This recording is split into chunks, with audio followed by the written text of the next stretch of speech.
কুরআন শরীফ সই শুদ্ধ করে পড়ার জন্য আপনাকে জানতে হবে যে কোথায় কয় আলিফ টেনে পড়তে হয়। কোরআনের ভিতরে পুরো কোরআন শরীফ তেলাওয়াত করতে তিন ধরনের টেনে পড়া জানতে হবে।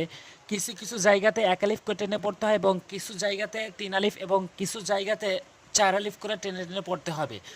অবশ্যই এই ভিডিওগুলো যদি দেখেন আপনি বুঝতে পারবেন যে কোরআনের কোন স্থানে কয় আলিফ করে টেনে টেনে পড়তে হবে। আমি কোরআন শরীফ সই শুদ্ধ করা পড়ার জন্য 30টি পর্ব সাজিয়েছি, তারই আজকে 11 নম্বর পর্ব এবং এই 11 নম্বর পর্বে থাকছে মদের হরকতের পরিচয়, যেটিকে এক আলিফ করে টেনে টেনে পড়তে হয়। এবং শুধু এক আলিফ করে টেনে পড়াই নয়, এর সাথে হরফের উচ্চারণ সহকারে এক আলিফ টেনে টেনে মিলিয়ে মিলিয়ে পড়তে হবে। এবং কিভাবে দ্রুত রিডিং করবেন এই বিষয়টি ভিডিওর শেষে বলবো। ভিডিও শেষ পর্যন্ত দেখতে থাকুন। অবশ্যই ভিডিও শেয়ার করুন, ভিডিও লাইক করুন, আর অবশ্যই সাবস্ক্রাইব করুন পরবর্তী ভিডিও পাওয়ার জন্য। দেখুন, মদের হরকতের পরিচয় মোট 11টি নিয়ম বলবো, যে 11টি নিয়ম 3 ভাগে ভাগ করেছি। কিছু নিয়ম আমি প্রথম 4টি নিয়ম আমি এক আলিফ করে টেনে পড়বো এবং তারপরে দ্বিতীয় 2টি নিয়ম রয়েছে যেগুলো আমি 3 আলিফ করে টেনে পড়বো। তারপরে 3 নাম্বার হচ্ছে 5টি নিয়ম রয়েছে যেগুলোকে আমি 4 আলিফ করে টেনে টেনে পড়বো। অবশ্যই মনোযোগ সহকারে ভিডিওগুলো দেখবেন, তাহলে অবশ্যই আপনি বুঝতে পারবেন। দেখুন, এখানে মদের হরকতের পরিচয় খারা জবর খারাজের উল্টো পেশ, খারা জবর খারাজের উল্টো পেশ যদি কোথাও দেখেন অবশ্যই এক আলিফ করে টেনে পড়বেন। খারা জবর এক আলিফ টেনে পড়তে হয়, খারা জের এক আলিফ টেনে পড়তে হয় এবং উল্টো পেশ এক আলিফ টেনে পড়তে হয়। হ্যাঁ, এর সাথে সাথে উচ্চারণটা হচ্ছে মেইন।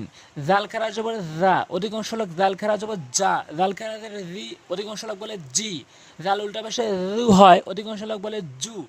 প্রথমত আপনাকে হরফের উচ্চারণ জানতে হবে, এরপরে নিয়ম কানুনগুলো জেনে এর সঙ্গে প্রয়োগ করে সই শুদ্ধ করে তেলাওয়াত করতে হবে। তাহলে জাল খেরা জবর জা, জাল খেরা রি, জাল উল্টা পেশে রু, জা রি রু। এক আলিফ পড়বেন 2 সেকেন্ড বা পরপর 2টি আঙ্গুল তুলতে যতক্ষণ সময় লাগে ততক্ষণ টেনে পড়বেন। ذا ذي ذو صاد খারাজ বড় স, সদ খারাজ এটা সি, সত উল্টা পেশে সু, স সি সু। প্রথমত হরফের উচ্চারণগুলো ঠিক রাখবেন। সদ জিহ্বার আগা দাঁতের আগা থেকে, জিহ্বার আগা উভয় দাঁতের আগা থেকে উচ্চারণ হয় স সি সু এবং এক আলিফ টেনে পড়বেন। য খারাজ য খারাজ জি, য উল্টা পেশে জু, য জি জু। قف خرج بالقا، قف خرج رقي، قاف উল্টা পেশে قو، قا قي قو। زا خرج بالزا، زا خرج زي، زا উল্টা পেশে زو، زا زي زو। অধিকাংশ লোক যা জি জু বলে, তাহলে ভুল উচ্চারণ তাহলে শুদ্ধ হবে না এবং এভাবে তেলাওয়াত করলে অশুদ্ধ তেলাওয়াত বলবে। আর এই তেলাওয়াতে নামাজ পড়লে নামাজ ভেঙে যাবে। হা করা যাবে হা, হা করা যাবে হেই, হা উল্টা পেশে হু, হা হেই হু। অধিকাংশ লোক বলে হা হি হু, হবে না, হা হেই হু বলতে হবে। জিম খারা যাব যা, জিম খারা যাবে জি, জিম উল্টা পেশে জু, যা জি জু।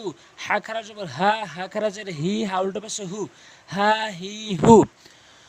এরপরে এই মদের হরকতগুলো এখানে আমরা প্রয়োগ করি। কোথায় কোথায় মদের হরকত হয়েছে সেটা মিলিয়ে কিভাবে রিডিং পড়তে হবে, দ্রুত পড়তে হবে, সেই বিষয়টা আমি স্পষ্ট করে বলবো।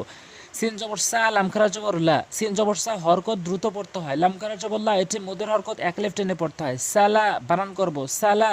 মিম দুই পাশে মুন, তানভিন, যেটি দ্রুত পড়তে হয় সালামুন। এবং এই শব্দটি 3-4 বার পড়বো। এরপর আইন জবর আ, লাম খারা জবর লা, আইন জবর আ হরকত, লাম খারা জবর লা মদের হরফ, মদের হরকত যেটি এক আলিফ টেনে পড়তে হয় আলা। এবার কয়েকবার করে পড়বো আলা আলা। লাল খারা জবর যা, এক আলিফ টেনে পড়তে হবে মদের হরকত। লাম জেরুলি হরকত যেটি দ্রুত পড়তে হয়, কাফ জবর কা হরকত দ্রুত পড়তে হয় যালিকা, যালিকা। এবং বারবার উচ্চারণ করব। উচ্চারণ করার পর এভাবে যখন শব্দগুলো আমাদের কমন হবে, আমাদের মুখস্থ হয়ে যাবে, তখন এইগুলো যখন কোরআনের ভিতরে আসবে তখন আমরা দ্রুত রিডিং পড়তে পারবো। তো এই মদের হরকতগুলো অবশ্যই এক আলিফ করে টেনে পড়বেন। আজ এ পর্যন্তই। পরবর্তী ভিডিও পাওয়ার জন্য অবশ্যই সাবস্ক্রাইব করে রাখবেন। আসসালামু আলাইকুম ওয়া রাহমাতুল্লাহ।